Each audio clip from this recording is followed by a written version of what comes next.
नमस्कार मित्रमैत्रिणींनो, स्वागत आहे तुमचं आजच्या माझ्या नवीन आणि खूप खास अशा ब्लॉगमध्ये. मैत्रिणींनो, घराची देखभाल करणं हे फक्त केवळ गृहिणीचं काम नसतं, तर ते असतं घरातल्या सर्वांचं काम. तर आज आम्ही एका अशा समस्येवर उपाय शोधायला निघालो होतो, ज्याचा आम्हाला गेल्या काही दिवसांपासून खूप त्रास होत होता. आमच्या बाथरूमच्या आणि टॉयलेटच्या दरवाजाच्या कड्या खूप खराब झाल्या होत्या. बाहेरचा थोडासा जरी वारा आला की दरवाजाचा इतका जोरात आवाज यायचा की घरात खूप असं मुश्किल वाटायचं. मग आम्ही ठरवलं की आता यामध्ये बाहेरून माणसं बोलवायची कशाला, आपण दोघांनी मिळून हे काम करूयात. नाही, आजच्या ब्लॉगमध्ये आम्ही हेच काम घरच्या घरी कसं केलं हे तुम्हाला पाहायला मिळणार आहे. तर हे बघा, हे आहे जुनी दरवाजाचे जुनी कडी. हे पूर्णपणे सैल झालेले आहेत. गंजल्यामुळे ती नीट लावता येत नाही. वारा आला की दरवाजाचा आपटल्याने, ज्यामुळे घरातल्या फळांना तडे जाण्याची भीती वाटत होती. टॉयलेटच्या दरवाजाची ही अवस्था काही वेगळी नव्हती. अशा वेळीच लक्ष दिलं नाही तर मोठा खर्च निघू शकतो. म्हणजे जसं की दरवाजा बदलावा लागू शकतो.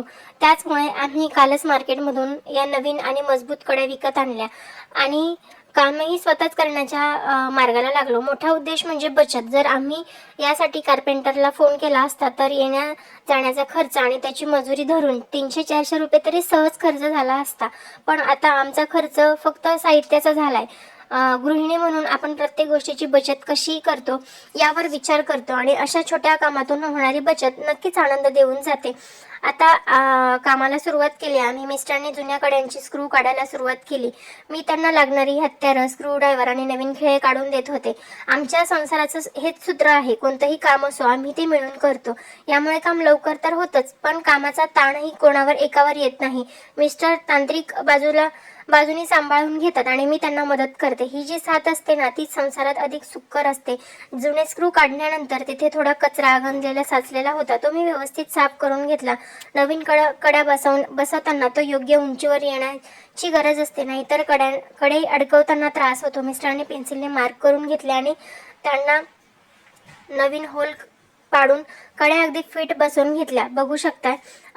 तर जसं जसं शक्य होईल तशा ह्या कड्या बसवून घेतलेल्या आहेत आणि त्यानंतर बाहेरच्या सुद्धा कड्या बसवून घेतल्या आहेत. फायनली आमचं काम पूर्ण झालेलं आहे. बघू शकताय तुम्ही, बाथरूम आणि टॉयलेटच्या दोनही कड्या बसून झालेल्या आहेत. आता कितीही जोरात वारा आला तरी टोकटोक असा आवाज येणार नाही.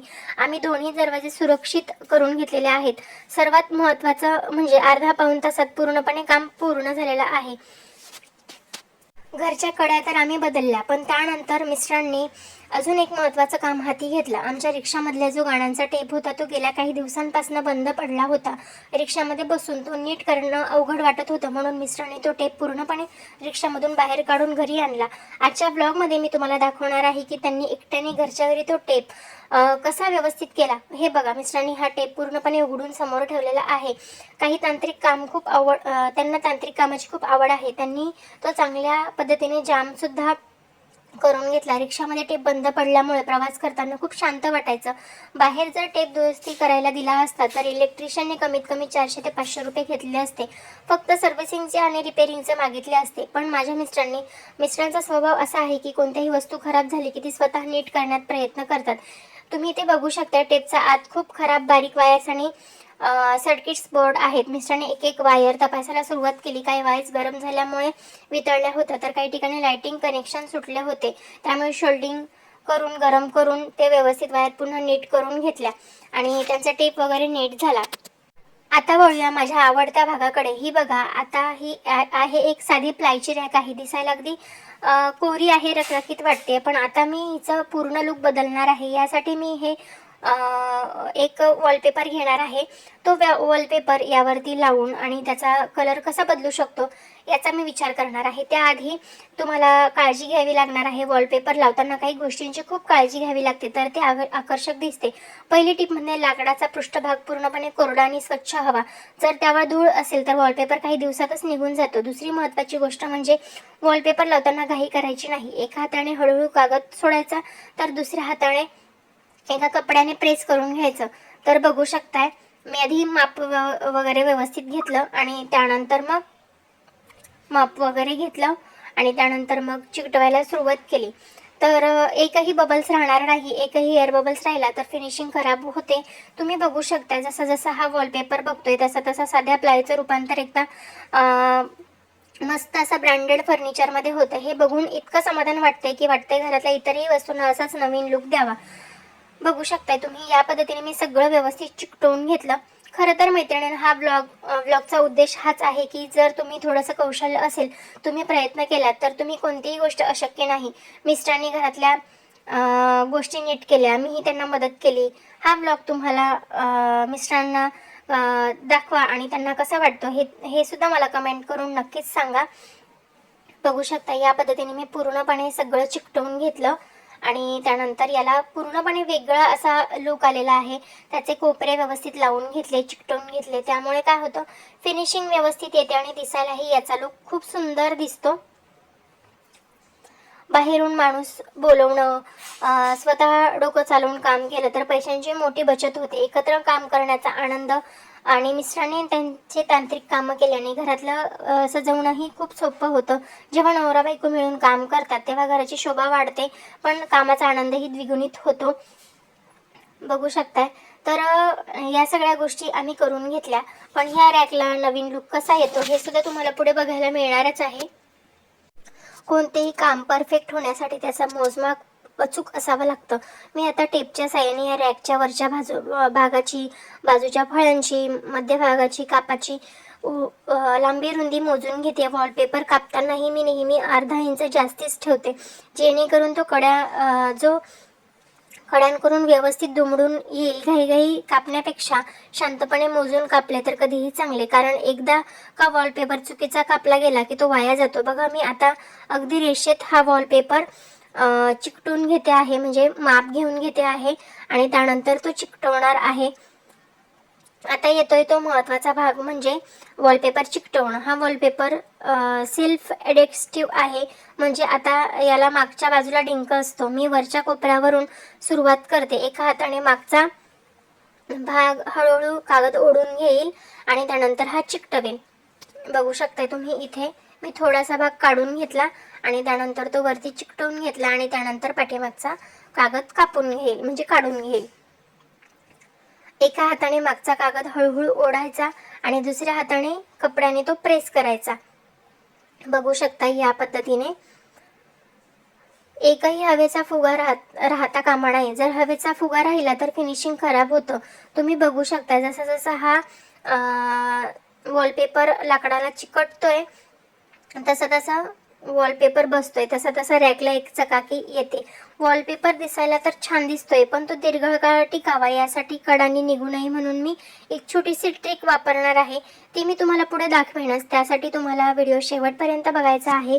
व्हिडिओ तुम्हाला कसा वाटतो हे मला कमेंट करून सांगायचं आहे. व्हिडिओ आवडला तर व्हिडिओला लाईक, शेअर, सबस्क्राईब नक्की करायचं. तर पुढे अर्धा इंच आणि मागे अर्धा इंच राहील असं मी कट करून घेतलेलं आहे, म्हणून मागून पुढून ते सिक्युअर होऊन जातं आणि छानपैकी चिकटून बसतं. बघू शकताय. आणि जिथे जिथे गॅप आहे, जिथे जिथे कट आहे तिथे मी कट मारून आणि तो सिक्युअर करून घेतलेला आहे, म्हणजे तो व्यवस्थित चिकटून राहील आणि लवकर खराब होणार नाही. या पद्धतीने मी करून घेते. आणि जो अर्धा इंच पुढे ठेवलेला आहे तो सुद्धा व्यवस्थित चिकटवून घेणार आहे. आणि याला मी अजून सेलोटेप लावून घेणार आहे. ट्रान्सपरंट सेलोटेप जी असते ती लावून सिक्युअर करून घेईन, म्हणजे तो व्यवस्थित सुद्धा दिसेल आणि हा जो वॉलपेपर आहे तो सुद्धा लवकर खराब होणार नाही, दीर्घकाळ तसाचा तसा टिकून राहील यासाठी. तर छानपैकी मी सगळा प्रेस करून घेतला. तर फायनल लुक तुम्ही बघताय. ट्रान्सपरंट सेलोटेपनी चिकटवून घेतलेला आहे, सिक्युअर करून घेतलेला आहे. बघू शकता इथे फायनल लुक तयार झालेला आहे.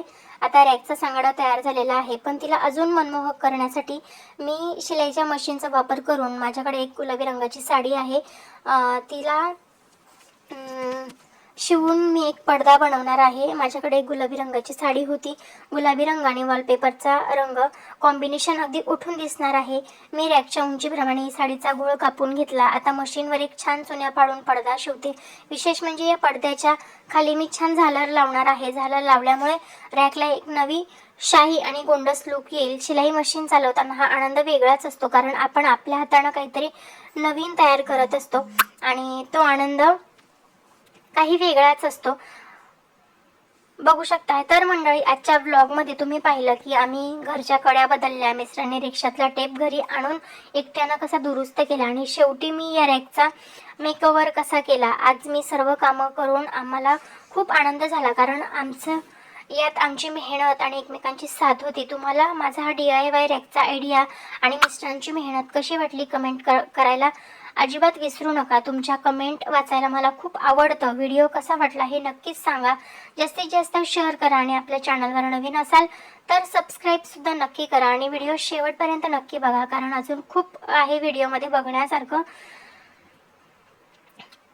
बघू शकताय. तर मी स्वतःच हा पडदा बनवून घेतलेला होता, त्यामुळे या गोष्टीचा आनंद वेगळाच होता. मी पडद्याच्या खाली जी झालर बनवायची होती तिच्यासाठी चुन्या पाडून घेत होते. या छोट्या छोट्या गोष्टी करताना मला खूप आनंद होतो, कारण या सगळ्या गोष्टी मी माझं घर सजवण्यासाठी, घर सुंदर दिसावं यासाठी करत असते. तुम्हालाही माझा आजचा व्हिडिओ कसा वाटला हे सुद्धा मला नक्कीच सांगा. व्हिडिओ बघून तुम्हाला आनंद झाला असेल तर नक्कीच कमेंट करून सांगा. त्यानंतर मग रॅकच्या दोन्ही बाजूला छोट्याशा चुका ठोकून घेतल्या आणि त्यामध्ये एक नाडी टाकून पडदा सिक्युअर करून घेतला.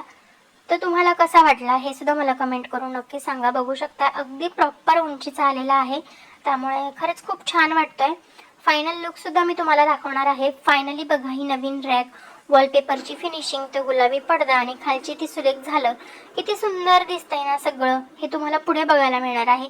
कोणाला वाटेल की ही तीच साधी प्लायची रॅक आहे. या रॅकमध्ये आता मी सगळं व्यवस्थित शिवमचं दप्तर वगैरे सगळ्या गोष्टी मी व्यवस्थित लावून घेणार आहे.